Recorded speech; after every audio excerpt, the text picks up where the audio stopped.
అయా నీ బిడ్డల తండ్రి వారి కుటుంబాల నుంచి ప్రవహిస్తున్న అర్పణను బట్టి ప్రతి ఒక్క బిడ్డ కుటుంబాలను మీరు దీవించండి అయ్యా.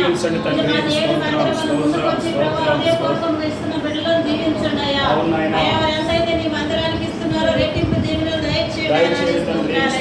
స్తోత్రాలు స్తోత్రాలు స్తోత్రాలయ్యా. అయా ఎదుగో తండ్రి ఘనమైన దేవా ఆయన కట్టడానికి తండ్రి అయా పెద్దలను ఆ రోజు ప్రభు మా పితరులను ప్రభు మీరు లేవనెత్తి అయా ఇగో తండ్రి ఆలయం మా మధ్య తండ్రి ప్రదర్శించడానికి తండ్రి అయా వారు లేపిన విధానాన్ని బట్టి స్తోత్రాలయ్యా. వారు వాడుకున్న విధానాన్ని బట్టి స్తోత్రాలయ్యా.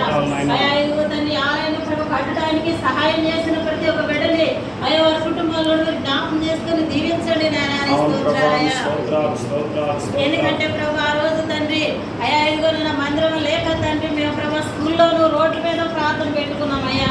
అయా ఈ మందిరం లేక ఎంతో ఇబ్బందులు పడ్డాం దేవా నాయన. వర్షములు కూడా అయా తడుచుకుంటూ నాయన ప్రభు ప్రార్థన జరుపుకున్నాం అయ్యా.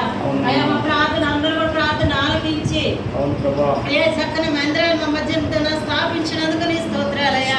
అయా ఆలయంలో తండ్రి మీరు ఉండి ప్రభుని కార్యాలు జరిగిస్తున్నందుకు నీ స్తోత్రాలయ్యా. అయా ఎదుగో తండ్రి మందిరం లేక ఎన్నో ఇబ్బందులు పడ్డా మాకు నాయన చక్కని మందిరాలు దయచేసావు నీ స్తోత్రాలు. నేనుంటాను మీ మధ్యను ప్రభు నాని మందిరాన్ని స్థాపించావు నీ స్తోత్రాలయ్యా.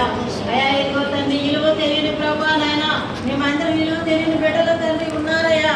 అయా ఇదిగో తండ్రి పక్కకు వెళ్ళిపోతున్నారు దేవా. ఈ ఆలయంలో మేలులు పొందుకొని కూడా అయా ఇదిగో తండ్రి మరి తల్లిని విడిచి నాయన బిడ్డల తల్లిని ద్వేషించి వెళ్ళినట్టు వెళుతున్నారయ్యా.